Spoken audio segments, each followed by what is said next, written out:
फूफा जी रूस का बताइए, एगो बेटा के सीट के लिए चले गए अमित शाह से बात करने। उपेंद्र कुशवाहा। क्या मुकेश सहनी आरजेडी के जाल में बुरी तरीके से फंस गए हैं? अगर आप राजनीति करिएगा ना तो कनेक्ट कर, जनता से आप कनेक्ट रहिएगा। नीतीश कुमार को जो डैमेज करना था उन्होंने कर दिया। पासवान का वोट भी उतना नहीं है। आप लड़िए, जो लड़ना है लड़िए। राजनीति में फूफा जी खूब चलते हैं। हाँ, एगो इस बार आईपी गुप्ता घूम रहे हैं। आईपी गुप्ता, कांग्रेस उनको घुमा रही है। हाँ, मतलब एक आईपी गुप्ता भी है, उनका भी वही चीज है। आज उपेंद्र कुशवाहा क्यों फूफा जी बने हुए हैं कि विचार से इन्होंने समझौता करे, न इधर के रहे न उधर के रहे। अब क्या मिलेगा भगवान। एनडीए में तो लॉक हो गया, एनडीए में कोई ऑप्शन नहीं है। 2020 में जो सबसे ज्यादा फुदक रहा था मुकेश सहनी, अभी देखो होटल में दिखाई नहीं दे रहा है। इस वीडियो की शुरुआत 2 सवाल से। पहला सवाल, महागठबंधन में क्या हो रहा है? क्या आरजेडी की मनमानी हो रही है? क्या कांग्रेस और आरजेडी के बीच बातचीत बंद हो गई है? क्या मुकेश सहनी को सल्टा दिया गया है? क्या मुकेश सहनी आरजेडी के जाल में बुरी तरीके से फंस गए हैं? सवाल नंबर 2, इस बार क्या उन तमाम पार्टियों को, छोटी छोटी पार्टियों को बड़े पार्टियों ने मिलकर सल्टा दिया जो चुनाव के वक्त में खूब बार्गेन करते हैं? चाहे वो इधर चिराग पासवान हो, जीतन राम मांझी, उपेंद्र कुशवाहा हो, या फिर इधर मुकेश सहनी। मेरे साथ वरिष्ठ पत्रकार संतोष सर है। सवाल तो है सर, महागठबंधन के अंदर आरजेडी टिकट पर टिकट बांट रही है, कांग्रेस कहीं दिख नहीं रही है, मुकेश सहनी किसी होटल में बंद हो गए, आखिर हो क्या रहा है? 2020 याद है ना? हाँ, 2020 में जो सबसे ज्यादा फुदक रहा था मुकेश सहनी, अभी देखो होटल में दिखाई नहीं दे रहा है। भाई, राजनीति में जो है ना, एक चीज समझना चाहिए कि राजनीति में कुछ भी हो, किसी लेकिन एक मतलब विचार जरूरी है। विचार के साथ अगर आप राजनीति करिएगा ना तो कनेक्ट कर, जनता से आप कनेक्ट रहिएगा। और उसका दबाव सामने वाले पॉलिटिकल पार्टी के रूप जो भी आपसे बार्गेन कर रहा है उसके ऊपर दबाव रहता है। और अब जाति की राजनीति खत्म होने के कगार, अब इसके बाद जो है ना, अब धीरे धीरे ये राजनीति अब अवसान की तरफ जा रहा है। वो दौर था, मंडल का दौर था, वो एक से एक लोग उभरे, लेकिन अब हिस्से, जाति के नाम पर सिर्फ हिस्सेदारी चाहिए, वो अब नहीं चलेगा। मुकेश सहनी कितने दिनों से बिहार में राजनीति कर रहे हैं, क्या हासिल हुआ? कुछ नहीं। इस पिछली बार जिस तरीके से आरजेडी के साथ व्यवहार किए, आपको अगर कमिटमेंट में अगर आप स्वीकार नहीं चाहते छोड़कर चले जाते, लेकिन प्रेस कॉन्फ्रेंस में जाकर करना वो एक पॉलिटिकल एथिक्स के खिलाफ था। इस बार उनको चुन चुन के जो है हिसाब ले रही है। आरजेडी पिछली बार की बदला लड़ी है मुकेश सहनी से। एकदम मुकेश सहनी से ले रही है, और मुकेश सहनी कुछ करने की स्थिति में नहीं है। पहले 35 सीट 40 सीट, अब जो खबर है कि 7-8 सीट ही पार्टी को मिल रहा है। और उप मुख्यमंत्री घोषणा करे, उप मुख्यमंत्री। ऐसा भी होता है। क्या है वो?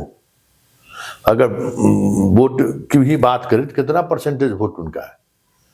अब अपना घर का तो वोट दिला ही नहीं पाते हैं, तो दुनिया का वोट कौन सी दिलाएंगे? अब परीक्षा, अब तो बूथ वाइज काउंटिंग होता है ना, चीजें समझ में आती है, स्पष्ट हो जाती है। तो मुकेश सहनी निपटा गए, निपटना ही था। अब चिराग बाबू का देख लीजिए, हनुमान जो है 2020 में गुरुराम के चक्कर में लड़ गए। नीतीश कुमार को जो डैमेज करना था उन्होंने कर दिया, लेकिन 5 साल तो मुख्यमंत्री नीतीश ही रहे। और इस दौरान जो चाहे घर तक खाली करवा दिए, सब कुछ हुआ। अभी फिर राम जो है सो हनुमान को 5 को सीट दिला लिए, जीत लिए, तो इनको 100% स्ट्राइक रेट समझ में आने लगा। तो गिरिराज से लेके बीजेपी के सब नेता इसको स्ट्राइक रेट का आईना दिखाने लगा कि 2010 के बेटा चुनाव देख ले, हम लोगों का क्या स्ट्राइक रेट रहा है। तो वो, और बात देखो, जिन जिन सीटों पर विवाद था, अब तो एक एक करके सब सीट ले लिया उसका। अब सीट बचा कहाँ? बीजेपी ने ले लिया। आप लीजिए 29 को सीट लीजिए, लेकिन ऐसा सीट देंगे आप सीधा, जहां आरजेडी से राघोपुर सीधा फाइट है, कई सीट जो संभावना नहीं जीत की। हाँ, मनेर सीधा फाइट है, संदेश सीधा फाइट है। अब जाइए लड़िए, जहां आपका एगो पासवान का वोट भी उतना नहीं है। आप लड़िए, जो लड़ना है लड़िए। सब बढ़िया से उनको फंसा दिया है। और दूसरा फूफा जी है, तीसरा फूफा जी। हाँ, एनडीए के फूफा। राजनीति में फूफा जी खूब चलते हैं। हाँ, जैसे बारात उरात शादी उदी ठीक होता था ना पहले गांव में, रूठ जाते थे। तो 2 आदमी बड़ी ज्यादा रुसते थे, एगो फूफा जी या मौसा जी। लड़का के फूफा जी भी या मौसा जी भी बड़ी रुसते थे। तो वो अब उस तरीके के सामाजिक ताना बाना नहीं रहा। अब फूफा मौसा को पूछता कौन है, लेकिन रूसने का काम वही लोग करते थे। कि फूफा जी रूस का बताइए एगो बेटा के सीट के लिए चले गए अमित शाह से बात करने। उपेंद्र कुशवाहा ये भी कोई सियासत है? महुआ जेडीयू ने क्लियर कर दिया। हाँ, ये कोई सियासत है? ऐसा थोड़ी होता है।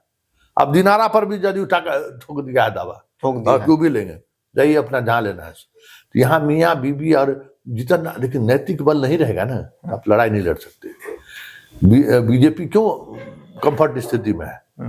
आप भाई आपको 6 गो सीट चाहिए तो बेटा बेटी पुतौ समधान, अरे क्या है भाई, ये कौन फैमिली ड्रामा है? दूसरा कोई माझी नहीं है बिहार में क्या?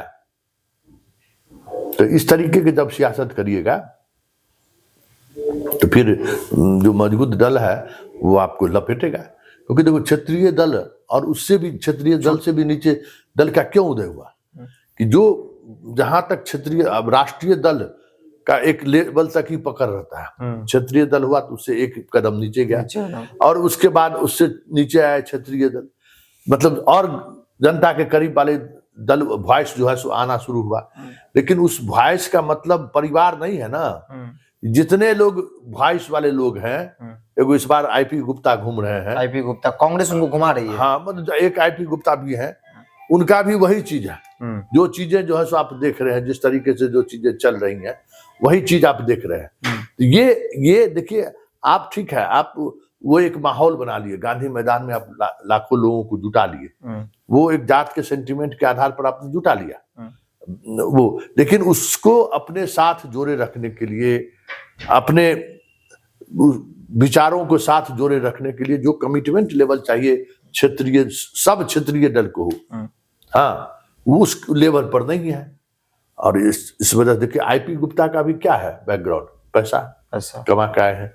मुकेश सहनी का क्या बैकग्राउंड है, पैसा कमा के आए हैं। तो आप पैसा के साथ साथ आईपी गुप्ता थोड़ा मुकेश सहनी से ज्यादा रिफाइन है, कुछ पढ़े लिखे तरीके से बात भी करते हैं और उनका राजनीतिक समझ।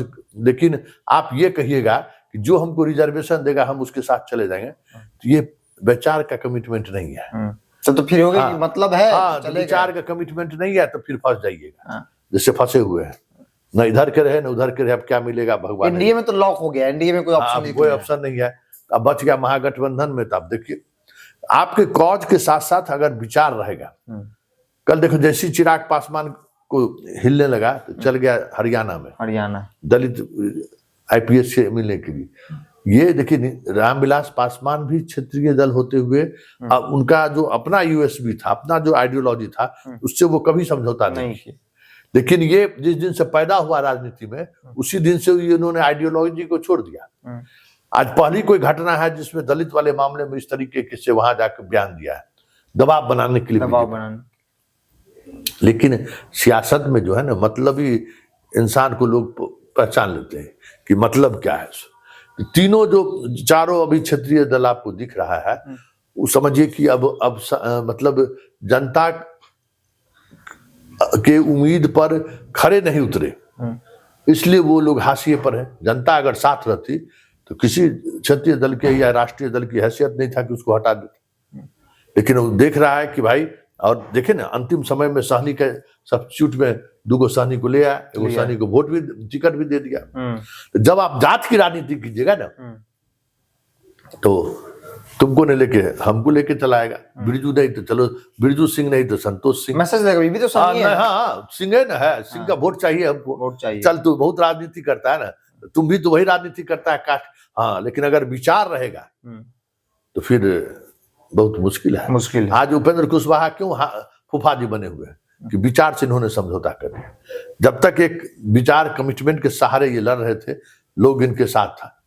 आज देख लो, तो विचार बहुत जरूरी है राजनीति में। और जो नए लोग आ रहे हैं, अब जैसे डुमराव से जदयू टिकट जिसको दिया है, भाई 500 करोड़ 1000 करोड़ का आदमी है, मालिक है, आ गए टिकट लेके। तो ये एक फेज चलेगा, क्योंकि आंदोलन का जो है ना दौर खत्म हो गया।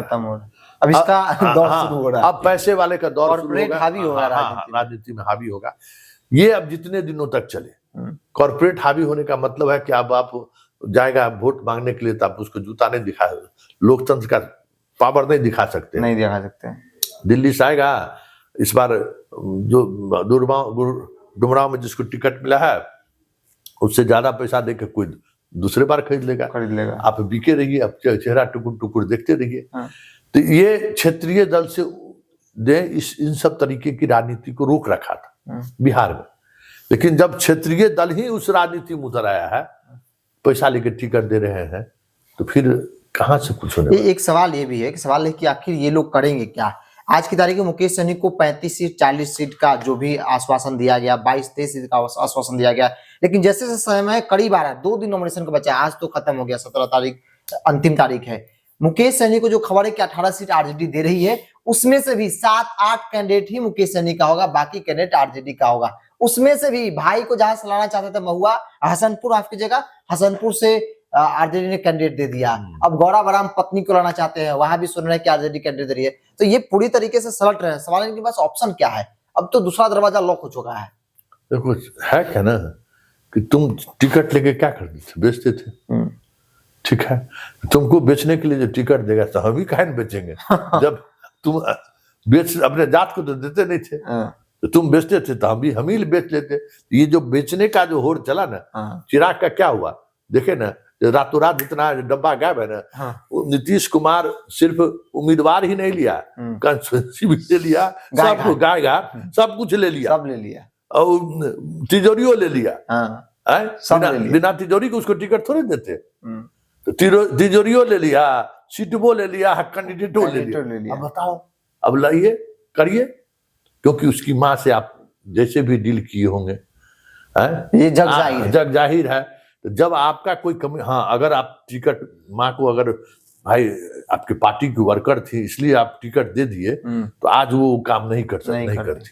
अब खरीदना है तो किसी से खरीद लेंगे, बॉसेस से सीधे खरीद। हाँ, तब आप जब राजनीति में खरीद फरोख ही रहा है, तो जितना जो कीमत लगाने वाला मिल जाएगा जोहरी, उसी के साथ चल देंगे। अपना चल दी। मतलब ऐसा कभी नहीं हुआ होगा इस बिहार के राजनीति में। हुआ भी होगा, जानकार लोग बताते होंगे कि सीटबो ले लिया, उम्मीदवारों ले लिया, तो सब ले लिया, सब साथ। कांग्रेस आरजेडी में क्या है? बातचीत बंद हो गई है, क्योंकि कांग्रेस कहीं दिख नहीं रही है अभी। नहीं, अभी दिल्ली से वही फोन आया है कि उन लोगों का हो गया है, जो रात में सीट दिया उसका फाइनल अभी वो लोग मोहर मार के अभी 2-3 घंटा में लोग पटना पहुंचेगा।